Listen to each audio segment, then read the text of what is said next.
Bonjour, j'ai décidé de faire un zoom sur mon programme de gouvernement dans le cadre de ma candidature à l'élection présidentielle d'octobre 2025.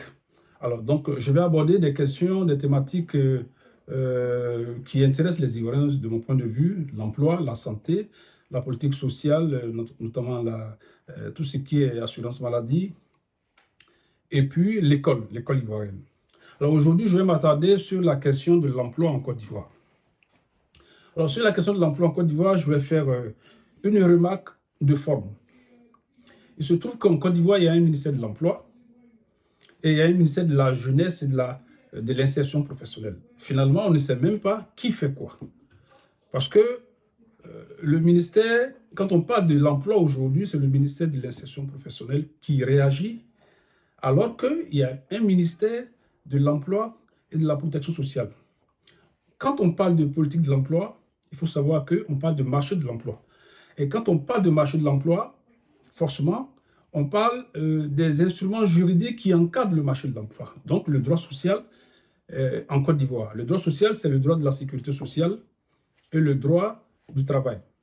Or, il se trouve que c'est le ministère de l'Emploi et de la protection sociale qui peut réformer, qui peut légiférer en matière d'emploi en Côte d'Ivoire. Alors, ce qu'on peut comprendre, c'est que sans doute que le gouvernement Ouattara, à côté de ce ministère de l'Emploi et de la Protection sociale, a préféré faire du ciblage. Les économistes savent de quoi il s'agit quand on parle de ciblage, les sociologues aussi.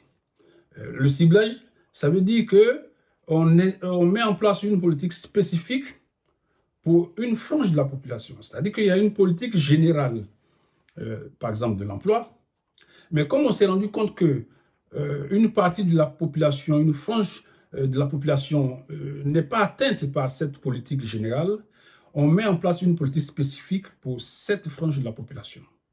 En l'occurrence, c'est ce qui a été fait en Côte d'Ivoire. Donc en Côte d'Ivoire, sur la question de l'emploi, on fait du ciblage. On estime que la jeunesse est quand même très concernée par les questions de l'emploi. Donc, on a créé un ministère dédié à l'emploi. Mais quand on fait du ciblage, ça veut dire qu'il y a d'abord une politique générale. Quelle est la politique générale en Côte d'Ivoire? Parce qu'aujourd'hui, comme je l'ai dit, quand on parle de l'emploi, c'est le ministère de la Jeunesse et de l'insertion professionnelle qui réagit tout de suite. On n'entend même pas le ministère de l'Emploi et de la Protection sociale parce que, en principe, c'est lui qui doit réagir. Donc, quand on fait du ciblage, on fait du spécifique par rapport au général qui existe, qui n'arrive pas à atteindre une frange de la population. Il aurait fallu que ce ministère de l'insertion professionnelle, de la jeunesse et de l'insertion professionnelle, soit rattaché au ministère de l'Emploi et de la Protection sociale. Comme ça, on aurait eu beaucoup plus de cohésion, beaucoup plus de cohérence dans les politiques qu'on met en œuvre. Ça n'a pas été le cas, alors que le ministère de la jeunesse et de l'insertion professionnelle ne peut pas légiférer, ne peut pas, par exemple, changer le code du travail. Ce qui fait qu'il y a une sorte de désordre, en fait, parce que la Côte d'Ivoire n'a pas réussi à instaurer cette cohérence-là de mise en place des politiques publiques en matière d'emploi. Je voulais relever ce couac-là qui existe au sein du gouvernement, au plus haut niveau de l'État. Et puis, je voulais faire une remarque qui est une remarque de fond. Une remarque de fond qui est liée à ce qu'on fait exactement. Quand on met en place une politique de l'emploi, qu'est-ce qu'on fait? Quelle est la politique? Quelles sont les politiques de l'emploi en Côte d'Ivoire? Il faut savoir que, de façon générale, il y a 7 grandes politiques. Mais avant de citer les 7 grandes politiques actives d'emploi, il faut savoir que nous avons 2 principales politiques de l'emploi en Côte d'Ivoire. En l'occurrence, la création directe d'emplois et l'aide à la création d'entreprises. Ce sont nos principales politiques de l'emploi en Côte d'Ivoire. Ces 2 grandes politiques viennent à la 6e et la 7e place. Je vous ai dit, c'est par ordre d'efficacité. Donc, en Côte d'Ivoire, nous avons nos principales politiques de l'emploi qui arrivent en dernière position dans les 7 grandes politiques actives de l'emploi. Ça veut dire que nous ne sommes pas ambitieux. Alors, on nous dit qu'aujourd'hui, la Côte d'Ivoire a un taux de chômage qui va de 2 à 3%, c'est ce qui est dit.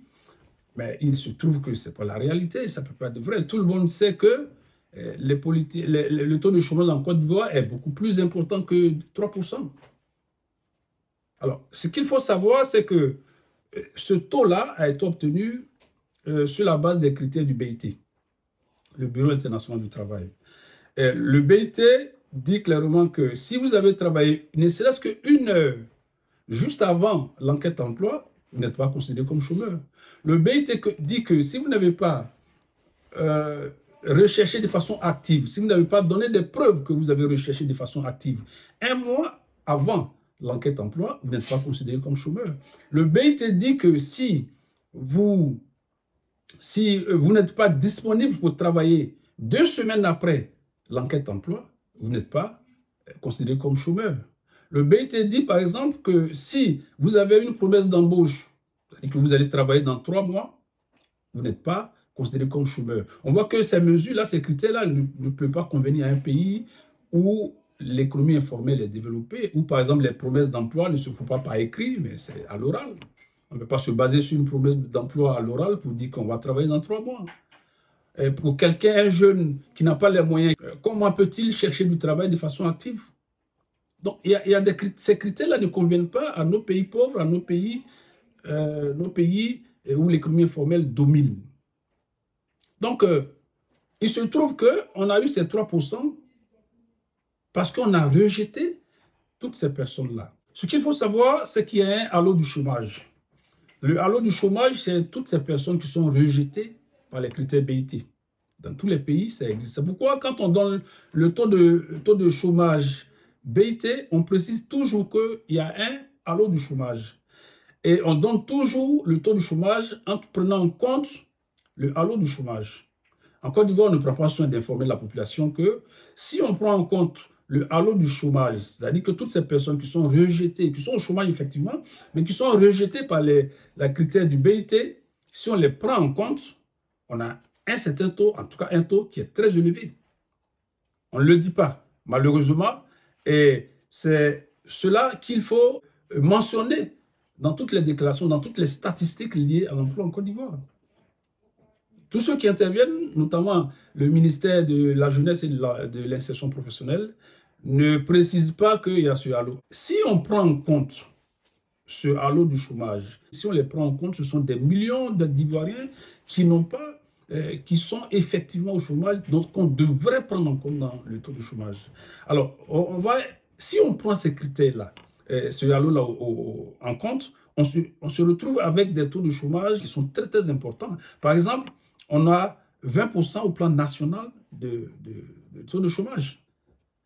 Si on prend en compte le halo, on se retrouve que pour la tranche de 16-35 ans, c'est-à-dire pour la jeunesse, on se retrouve avec 26% de taux de chômage. Et pour les jeunes de 16 à 24 ans, on se retrouve avec 31% du taux de chômage.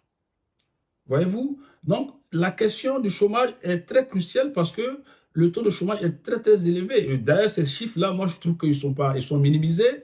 Je pense qu'on a autour de 50% de taux de chômage dans la réalité. C'est ce qu'il faut savoir.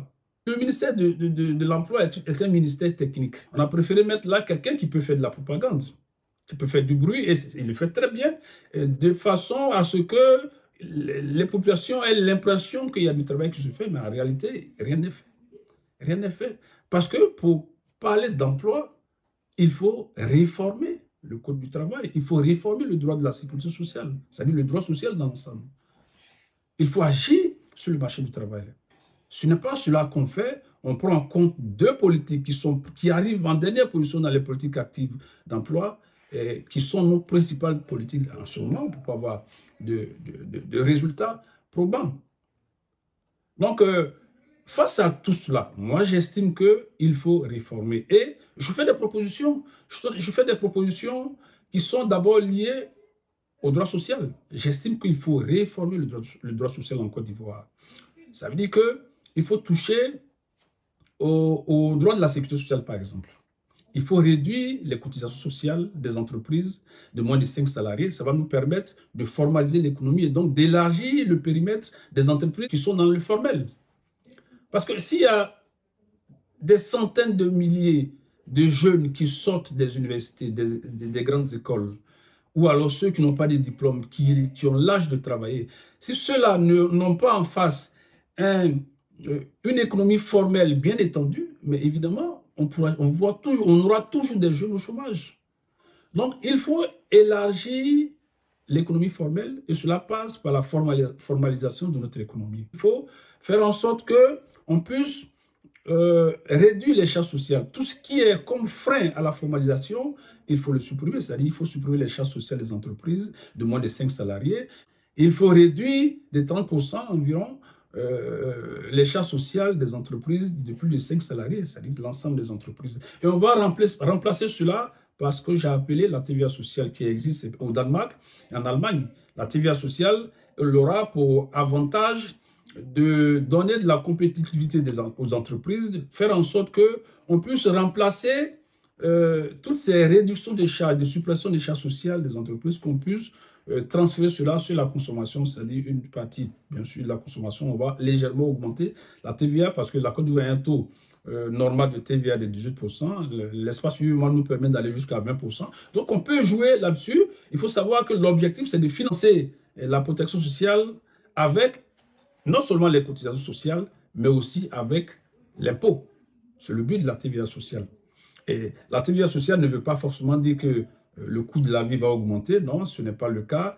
La TVA sociale va permettre aux entreprises qui exportent à l'étranger, les entreprises implantées sur le sol ivoirien, mais qui exportent à l'étranger, d'être compétitives. La TVA sociale va permettre aux entreprises qui fabriquent des produits, mais qui sont concurrencés par des produits importés, d'être compétitifs aussi. Donc, c'est cela qui va nous permettre de ce qu'on appelle d'avoir des champions nationaux. Parce que ces entreprises seront compétitives par rapport aux entreprises, à la concurrence qui va se présenter à elles. Et il faut aussi dire que sur le plan purement des services de l'emploi, je propose par exemple qu'il y ait le maximum de services de l'AGEP dans toutes les communes. Dans toutes les communes, il doit y avoir au moins une seule représentation, de l'AGEP. Faire en sorte qu'on puisse, par exemple, renforcer les pouvoirs des inspecteurs du travail. Parce qu'il faut savoir que quand on a des emplois, il faut aussi les protéger. Le peu d'emplois formels que nous créons, il faut faire en sorte qu'ils puissent être protégés par l'inspection du travail. Donc, il faut mieux rémunérer les inspecteurs du travail. Il faut faire en sorte que ces inspecteurs du travail puissent avoir de plus en plus de pouvoir pour lutter contre le travail dissimulé et pour lutter aussi contre les licenciements abusifs. Il faut créer aussi ce que j'ai appelé les tribunaux de proximité qui seront logés dans les communes. C'est sur le modèle des prud'hommes en France. Et vous savez que l'institution judiciaire, pour des petits salariés, quelqu'un qui travaille dans une zone industrielle, l'institution judiciaire fait peur. Quand quelqu'un est en conflit avec son employeur et que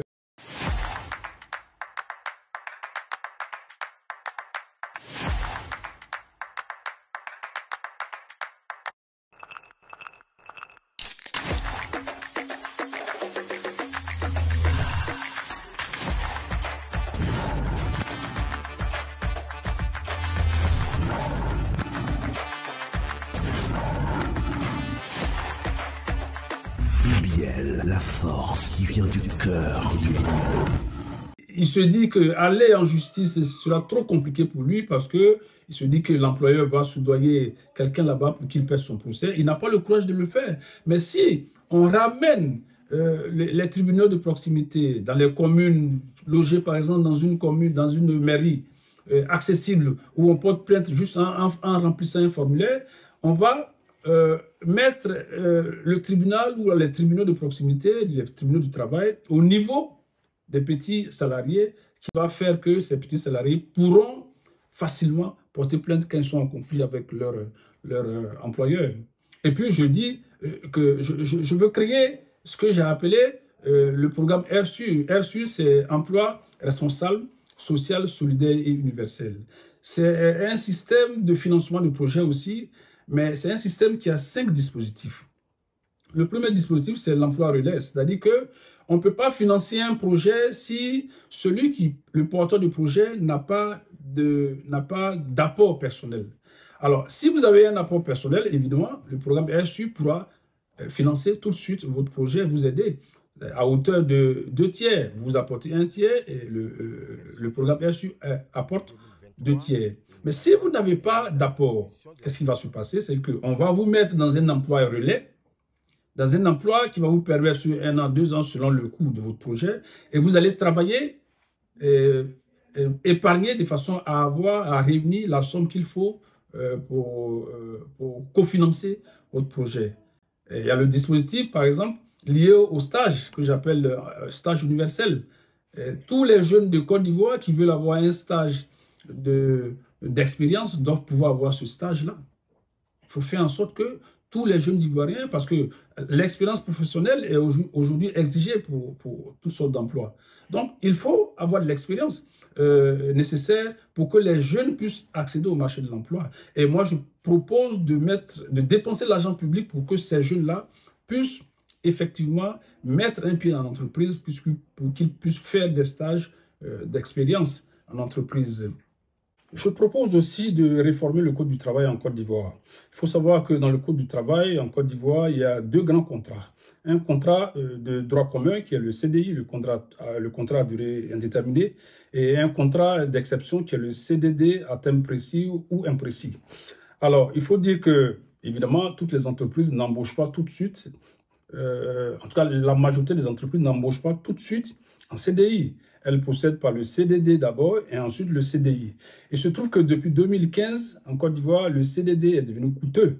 C'est-à-dire que les entreprises doivent désormais payer 3% de l'ensemble des salaires bruts à celui qui a fini son CDD, et en plus de son salaire du mois, ce qui revient pour les entreprises à des charges énormes, des charges salariales très élevées. Du coup, vu que le CDD est très coûteux, les entreprises, qu'est-ce qu'elles font aujourd'hui? Elles procèdent par des stages. Elles essaient de tricher un peu. C'est-à-dire qu'elles vont prendre un jeune en stage. Et il faut savoir que le stage est plafonné à 12 mois en Côte d'Ivoire. Et à la fin du stage, le jeune va quand même rester en entreprise sans statut. Il n'a pas de contrat. On va lui faire des promesses. Il va espérer signer un contrat. Il va toujours venir en entreprise. On va lui donner toujours son petit salaire. Donc, malheureusement, cette situation est inconfortable pour les jeunes parce que cette situation est stressante.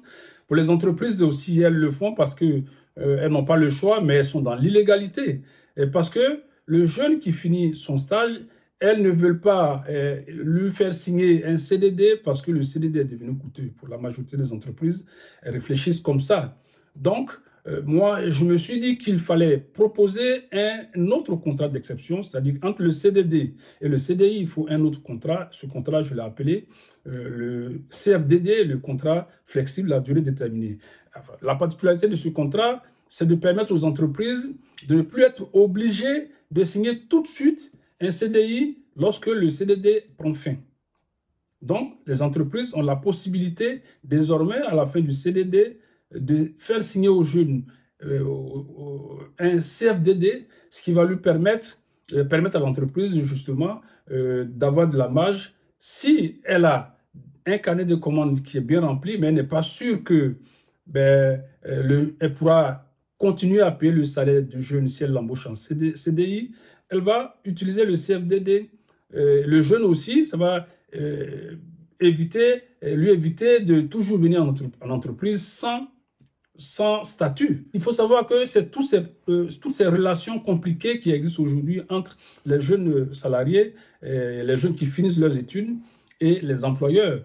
C'est un jeu auquel tout le monde participe. Chacun, forcément, n'a pas...